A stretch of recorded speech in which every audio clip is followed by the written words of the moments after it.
मेरी माँ ने मुझे पहली रात एक शीशी में लाल रंग दिया कि जब रात को तुम्हारा पति लाइट बंद करे तो अपने कपड़ों पर गिरा देना। माँ की बात मेरी समझ से बाहर थी कि वो ऐसा क्यों कर रही है। शादी हुई, मैं कमरे में बैठी अपने पति का इंतजार कर रही थी। मेरे हाथ कांप रहे थे। जैसे ही मैंने वो लाल रंग अपने कपड़ों पर गिराया तो मेरे पति की नजर पड़ गई और देखकर कहने लगा, मेरा नाम अनीता है। मेरे बाबा इस दुनिया में नहीं थे। माँ लोगों के कपड़े सिया करती थी। एक दिन अपने कमरे में मैं उदास बैठी थी जब माँ ने मुझे एक बात बताई। माँ ने कहा कि तेरी शादी है, तू शादी की तैयारी शुरू कर दे। 1 हफ्ता रह गया है। वो मुझे कौन सी तैयारी करने के लिए कह रही थी, ये तो मुझे समझ नहीं आई। मैंने कहा कि आप मेरी शादी किसके साथ कर रही हैं? कहाँ से दुल्हा मिल गया आपको? किसी रेडी वाले से मेरी शादी करवा रही हैं या फिर किसी जूते बनाने वाले से? क्योंकि इस घर में और इन हालात में तो इसी तरह के रिश्ते आएंगे।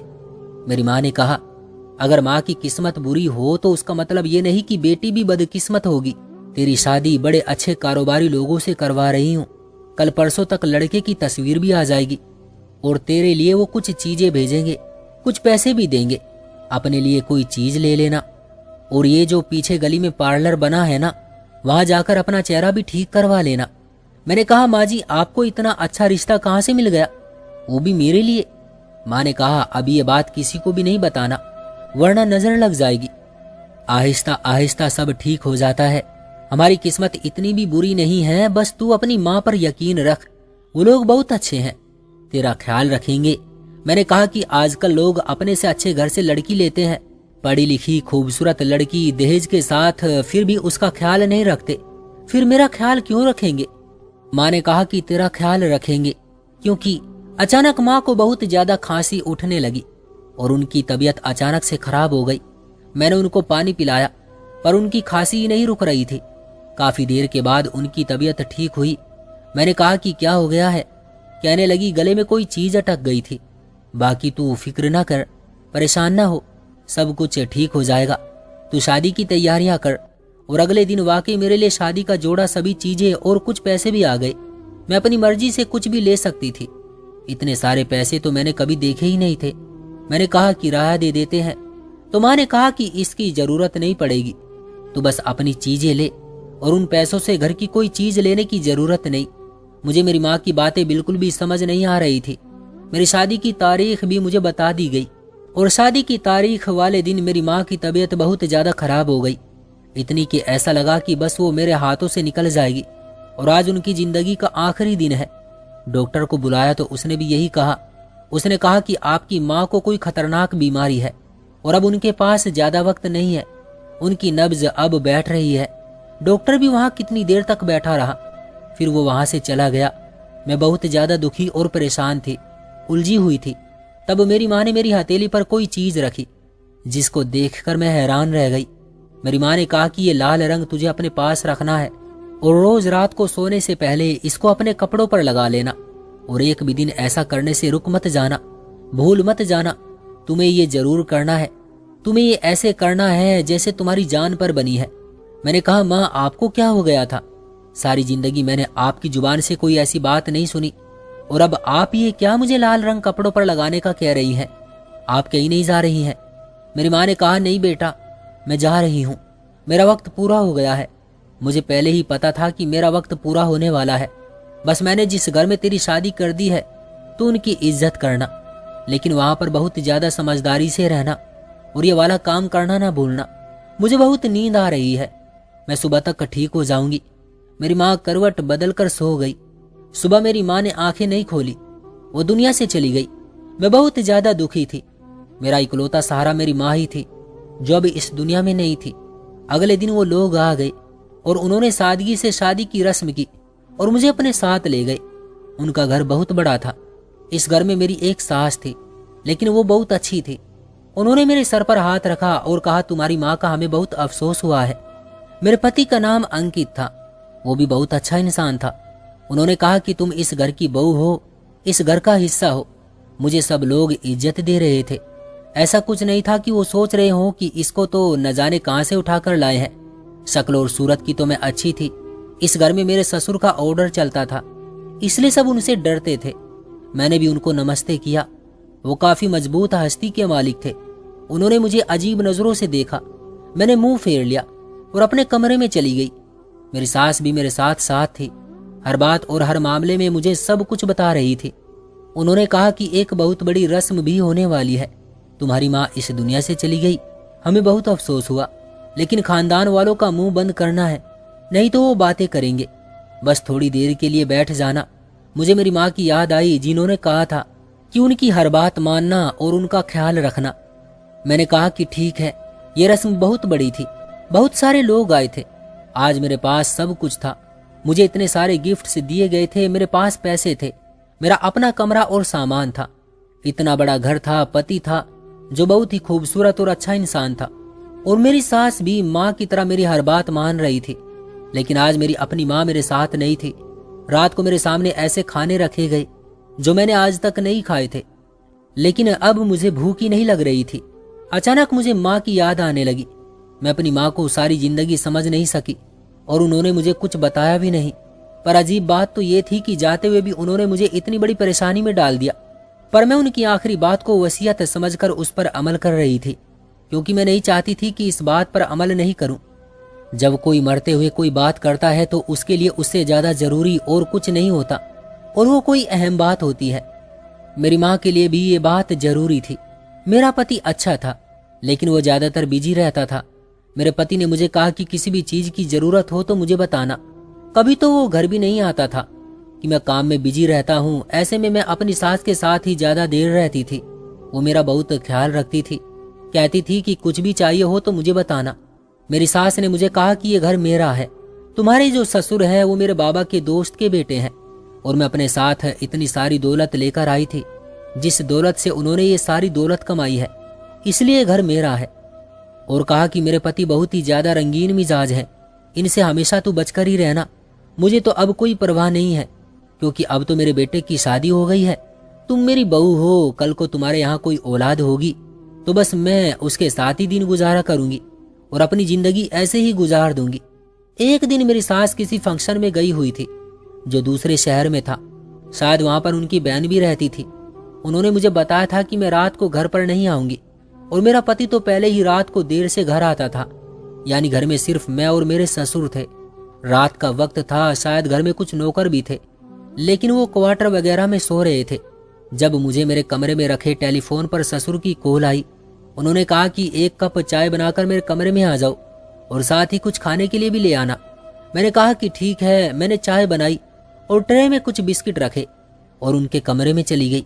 जब मैं वहां से जाने लगी तो उन्होंने कहा कि 2 मिनट यहाँ पर बैठ जाओ, मुझे तुमसे कुछ बात करनी है।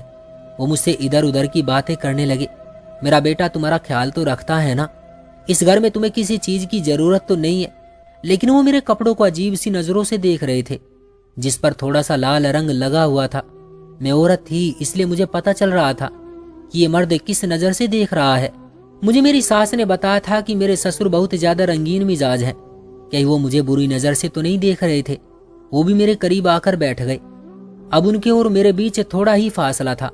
मैं उठकर जाने लगी तो उन्होंने मुझे फिर से बैठने को कह दिया। ए लड़की, बैठकर कुछ देर मेरी बात नहीं सुन सकती क्या? तुम्हारी माँ ने तुम्हें इतना भी नहीं सिखाया? मैं शर्मिंदा हो गई और बैठ गई, लेकिन मुझे मेरा दिल कह रहा था कि कोई ना कोई गड़बड़ जरूर है। मैं दरवाजे की तरफ देखने लगी कि मेरी सास वापस आ जाए या फिर मेरा पति वापस आ जाए, लेकिन दोनों में से कोई वापस नहीं आए थे। मेरे ससुर के चेहरे पर अजीब से रंग आ रहे थे जब अचानक से उनका मोबाइल बजा, जबकि इससे एक पल पहले वो अपना हाथ मेरे हाथ की तरफ बढ़ाने वाले थे। मोबाइल बजा। न जाने उनको क्या खबर मिली कि वो फौरन उठकर वहां से चले गए, और मैंने ऊपर वाले का धन्यवाद किया। ऐसा लगा कि कोई आफत मुझ पर आते आते रुक गई है। मैं अपने कमरे में आ गई और इसी बारे में सोचती रही। मैंने सोचा कि आइंदा अगर कुछ ऐसा हुआ तो उनके कमरे में कभी भी नहीं जाऊंगी। अगले दिन मेरा पति वापस आ गया, लेकिन मैंने उनसे कोई बात नहीं की और अपनी सास को भी नहीं बताया। कुछ दिन इसी तरह ही गुजर गए। मैं हमेशा रात को अपने कपड़ों और बिस्तर पर लाल रंग लगा देती, लेकिन इस घर में टाइम नहीं गुजरता था, तो मैंने छोटे बड़े काम करने शुरू कर दिए। मेरी सास ने कहा कि ठीक है, जो कपड़े धुलकर आए हैं तुम उनको फोल्ड कर दिया करो या कभी कभी खाना बना दिया करो। मैंने कहा कि ठीक है।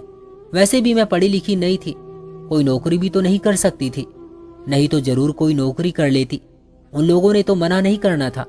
एक दफा मैंने अपने पति और अपनी सास को बात करते हुए सुन लिया।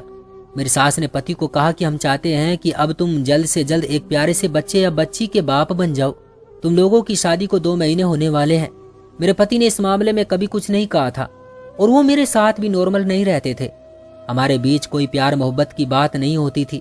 मैं खूबसूरत थी लेकिन वो मेरे साथ ऐसे रहते थे जैसे उन्होंने मजबूरी में मुझसे शादी की है।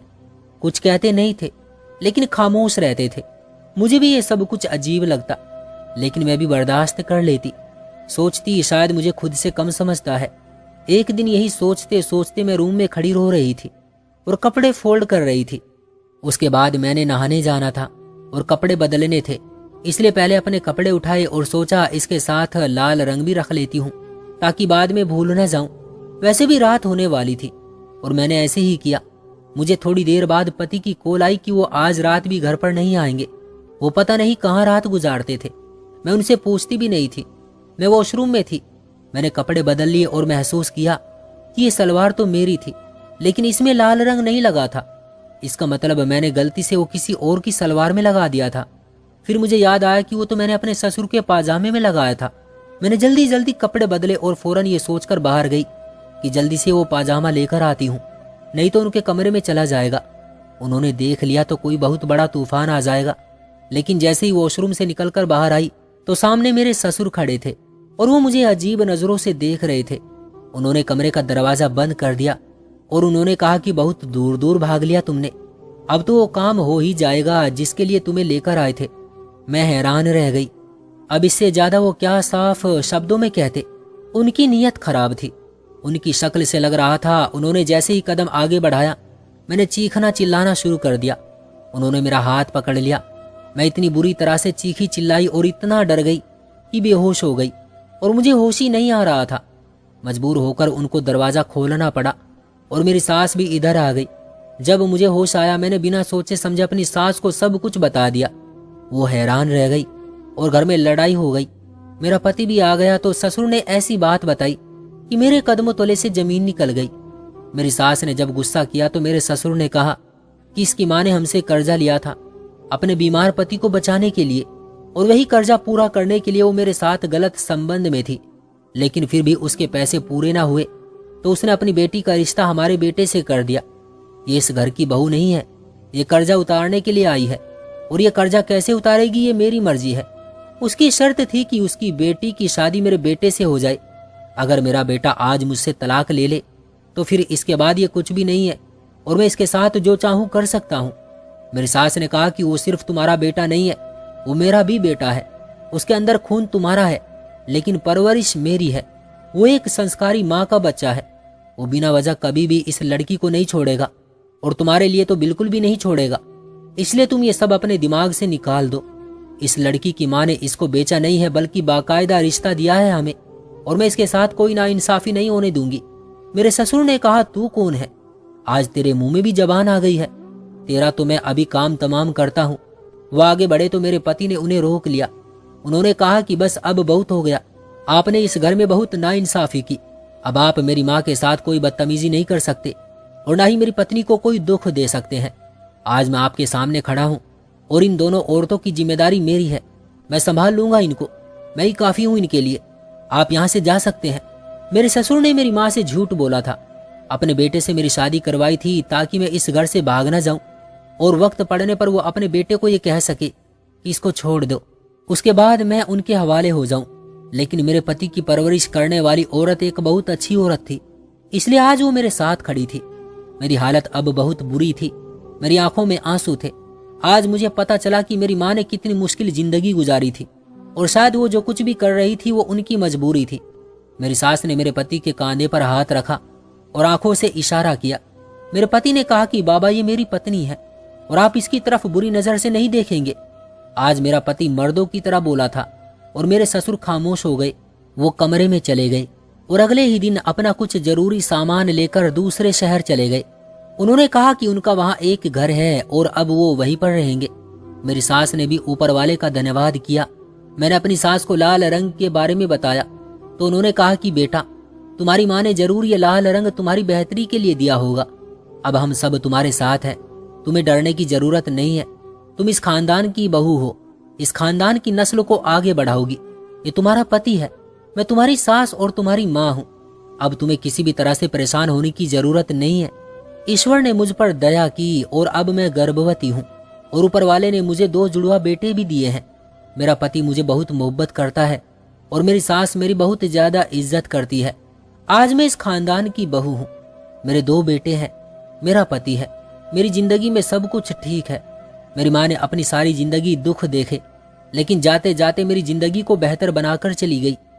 एक माँ सारी जिंदगी यही तो करती है, अपनी औलाद के लिए ही तो जीती है।